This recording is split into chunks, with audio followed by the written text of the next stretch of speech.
자, 잘 쉬고 오셨습니까? 자, 그러면 계속 이어나가서 4장 셰시부터 계속 이 얘기를 이어나가 보도록 하죠.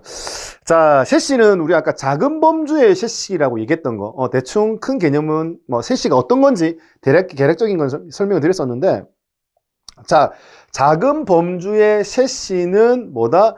동력 전달 장치라고 해서 엔진에서 만들어진 동력이 바퀴까지 어떻게 전달되는지 그 과정에 대한 이야기를 할 거고, 그 다음에 스프링과 관련된 거, 자동차가 주행하면서 노면에 충격 받는 거 어떻게 운전자가 받지 않게끔 해주는 스프링과 관련된 거를 우리 현가 장치라고 이야기를 할 거고요. 내가 원하는 방향으로 어떻게 차량을 움직이기 위한 장치를 뭐라고 한다? 조향 장치라고 이야기를 할 겁니다. 그죠?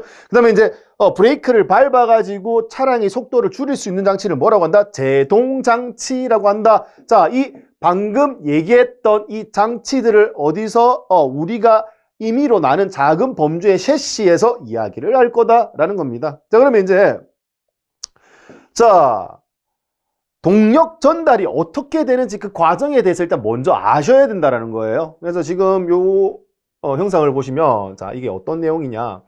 자, 지금 앞쪽에 엔진이 있어요. 일단 자동차 앞쪽에 엔진이 있고요. 앞쪽에 엔진이 있고 그 다음에 어떻게 한다? 지금 이거를 플래시를 구동시켜 보면 알겠지만 일단은 작동시켜 볼게요. 자, 이렇게 하면 지금 앞쪽에 엔진이 있어서 동력은 앞에서 만들고요. 바퀴가 어느 바퀴가? 뒷바퀴가 구르는 형식이다라고 보시면 되겠습니다. 그래서 앞쪽에 엔진이 있고 뒷바퀴가 구르기 때문에 우리 이 방식을 뭐라고 하느냐? 프론트 엔진이죠. 앞쪽에 엔진이 있고 리얼 휠 드라이브 혹은 리얼 드라이브, 뒷바퀴가 구르는 방식이라고 하기 때문에 이걸 줄여서 우리 FR 방식이라고 이야기를 할 거예요. 그래서 이 FR 방식 기준으로 엔진에서 만들어진 동력이 어떻게 바퀴까지 전달되는지 이야기하시면 된다라는 거예요, 먼저. 그래서 지금 엔진에서 만들어진 동력이 뭘 거친다? 변속기라는 녀석을 거치는데, 실제 변속기 거치기 전에 우리가 변속하기 위해서 발로 밟는 페달 있잖아요. 그래서 그 페달을 우리 클러치 페달이라고 얘기하잖아요. 그래서 엔진에서 만들어진 동력이 클러치를 거치게 되고, 그 다음 뭐야? 변속기를 거치게 된다. 변속기에서 내가 원하는 변속의 단, 기어로 바꾸어서 저단에서 토크, 회전력을 세게 가져갈 거냐, 아니면 고속에서 어떻게 회전수를 많이 가져갈 거냐 결정할 수 있다는 거예요. 그 다음에 앞쪽에서 만들어진 동력을 어떻게 뒤쪽으로 전달하기 위한 축, 그리고 바퀴를 구동하기 위한 축. 그래서 이 축과 관련된 이야기를 할 거고요. 그 다음에 뭐다? 여기 보시면 하나의 회전을 뭘로? 두 개의 회전으로 바꾸기 위한 장치가 있거든요. 이걸 우리 차동 기어 장치 혹은 종감속 장치 및 자동 기어 장치라고 이야기하는 부분도 배울 거라는 거예요. 그리고 맨 마지막에 동력이 전달되는 휠 타이어 순. 이 순으로 쭉 이야기하는 게 뭐다? 우리 동력 전달 장치라고 이름을 붙여서 학습을 하게 된다라는 겁니다. 그래서 동력 전달 장치 들어가게 되면 제일 먼저 배우는 게 뭐다? 클러치예요.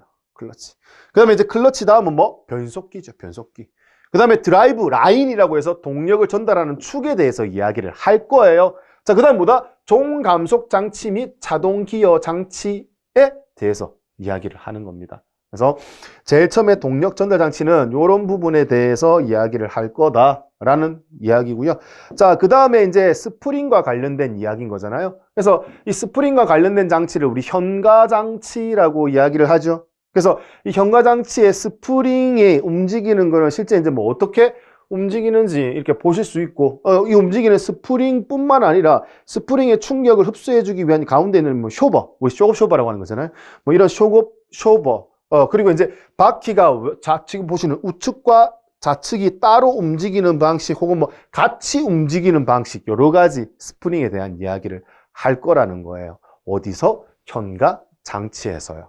그래서 동력 전달 장치, 그 다음 현가 장치, 그 다음 중요한 게 뭐다? 보시면은 내가 원하는 방향으로 차량을 움직이기 위한 장치, 얘를 우리 뭐라고 한다? 조향장치라고 이야기를 할 것이다. 조향장치도 마찬가지인 겁니다. 자, 어떤 식으로 바퀴가 움직이는지, 내가 핸들을 돌렸을 때 바퀴가 어떤 식으로 손해될 수 있는지에 대해서 배운다라는 거예요. 근데 지금 우리 핸들 돌려서 바퀴가 돌아요 라고 얘기할 수 없으니 동력이 전달되는 과정에 어떤 부품을 거치게 된다라는 부분까지 이야기를 하겠죠. 어디서? 조향장치에서요. 자, 조향장치에서 마무리가 되게 되면 이제 실제 자동차의 속도를 줄이기 위한 어떤 시스템? 제동장치까지 이야기를 하게 되는 겁니다. 브레이크 시스템이죠. 그래서 이 제동장치는 지금 보시는 것처럼 어떤 형식을 이쪽에 작동시키는 게 얘가 이제 우리 디스크 브레이크라고 이야기를 하죠. 주로 앞바퀴는 무조건 디스크 브레이크라고 보시면 되겠습니다.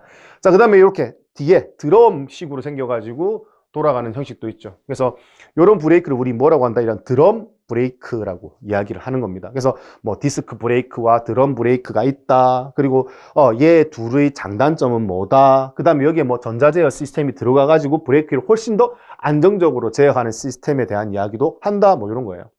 그래서 이런 얘기를 우리 어디서 할 거다? 제동 장치에서 이야기를 할 거다라는 겁니다.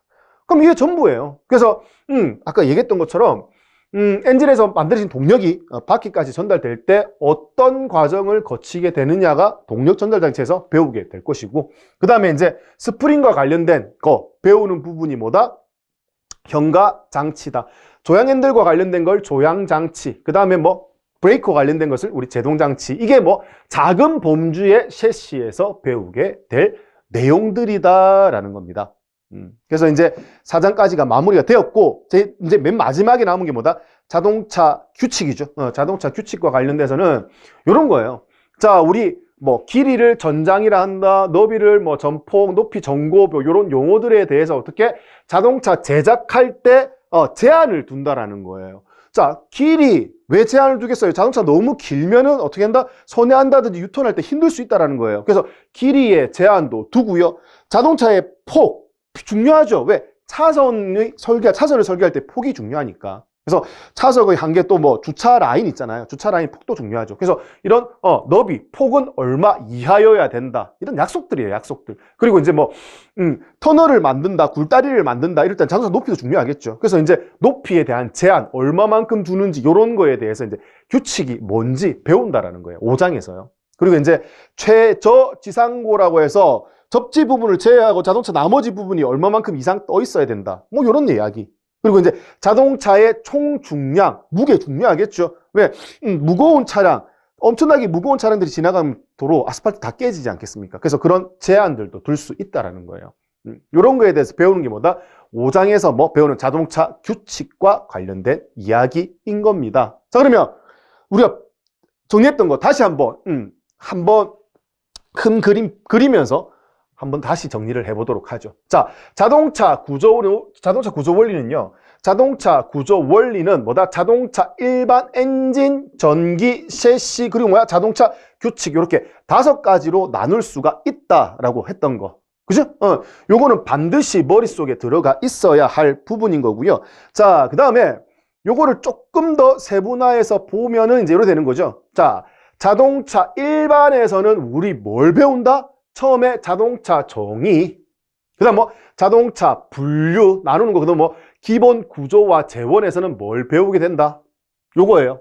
자, 그 다음에 이제 엔진에서는 엔진의 개요, 그 다음에 엔진의 중요한 부위, 주요부. 자, 그 다음 냉각장치, 윤활장치, 휘발유, 그 다음에 휘발유에서 나오는 배출가스 줄을 어떻게 줄여야 되는지도 중요하겠죠. 그래서 배기가스 정화장치. 그럼 이게 LPG, 그 다음 디젤 엔진, 이런 순서로 배우게 된다라는 거예요. 뭐가? 엔진 구조학에 들어가게 되면은요. 자, 그 다음에 나오는 게 뭐예요, 이제? 전기잖아요. 전기에서 제일 처음에 전기 기초 먼저 배운다고 했죠. 그 다음 배터리, 모터, 기동장치, 시동 걸기 위한. 그리고 불꽃을 줘야지 시동이 걸린다면서 가솔린 엔진, 디젤 엔진. 그죠? 자, 가솔린 엔진, LPG 엔진. 자, 그 다음에 이제 뭐다? 충전 장치잖아요. 시동 걸어가지고 엔진이 돌게 되면은 발전기가 돌아야 된다. 그 발전기와 관련된 게 충전 장치. 그 다음 등하의 및 와이퍼 장치. 기타 편의 장치에 포함이 된다. 편의 장치에서 제일 중요한 게 뭐라고 했어? 난방 장치, 난방 장치가 제일 중요하다라고 이야기를 했죠. 그 다음에 이제 중요한 게 뭐다? 저공해 자동차를 마지막으로. 요거가 친환경 자동차가 굉장히 중요하다라고 얘기했던 부분인 겁니다. 자, 이렇게 전기가 끝나게 되면 이제 뭐 우리 셰시에 대해서 이야기를 한다.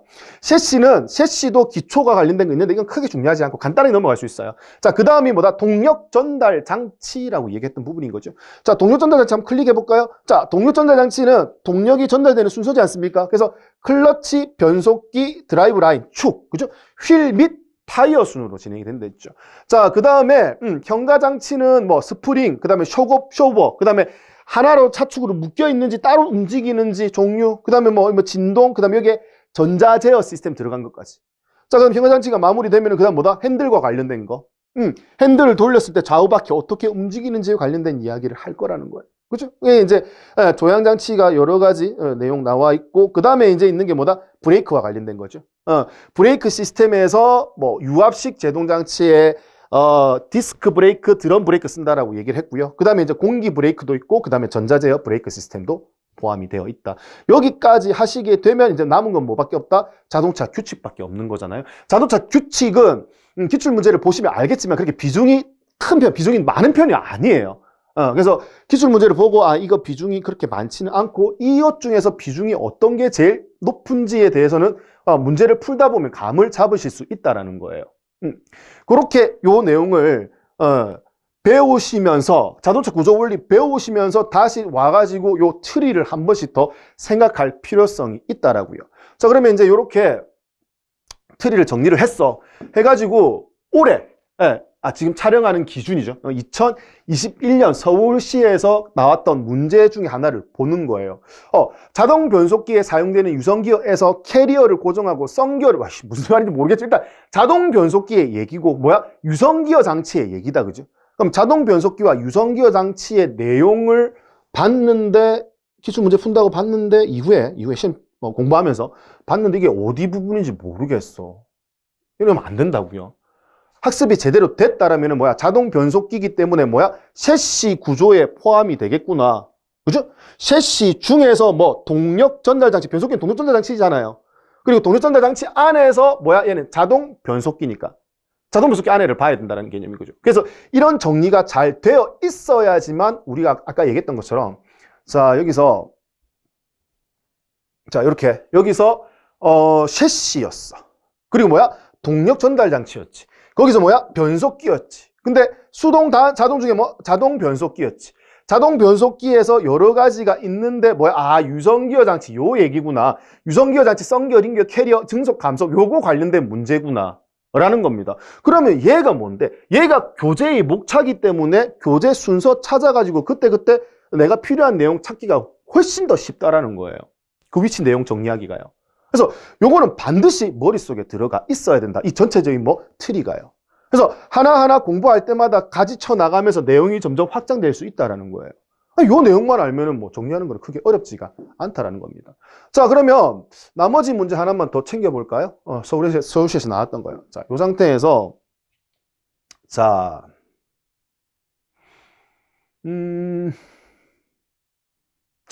6번입니다. 6번 문제 보니까 뭐라고 돼 있어? 디젤 엔진의 연소 과정에 관련된 문제다. 일단 디젤 엔진이야.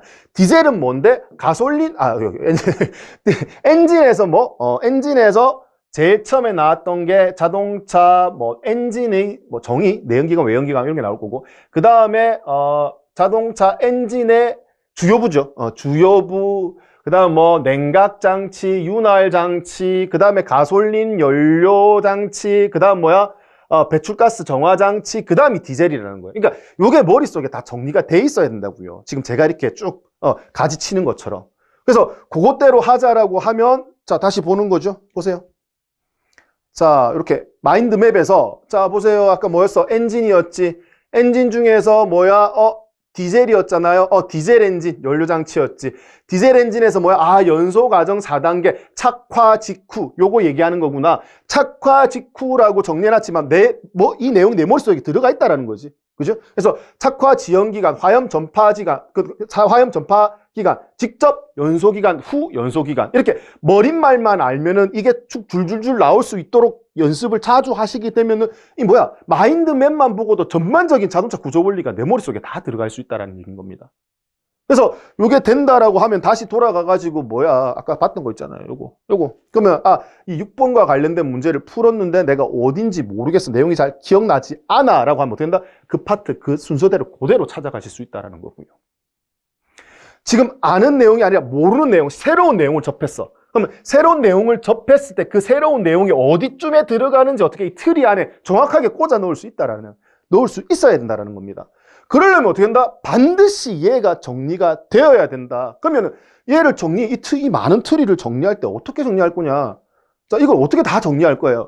정리하려면 다른 거 없잖아요. 이거 다 정리하려면 제일 먼저 기본이 되는 게 이거잖아요, 이거고 그 다음 뭐야? 자동차 일반에 하나씩 배워 나갈 때 자, 자동차의 정의에 대해서 배워. 그럼 이 내용이 있을 때 하나씩 가지치기 나가면서 정리할 때 이 트리가 뭔지 어디 루트를 두고 있는지 머릿속에 넣어가면서 따라오셔야 된다고요. 그럼 자동차 분류 마찬가지 법규상으로 나누네. 법규상 어떻게 나누는데 승용, 승합, 화물 이런 식으로 나온단 말이에요. 그 다음 뭐야? 외형에 의해서 승용, 화물 뭐 이렇게 또 나눌 수 있다라는 거고.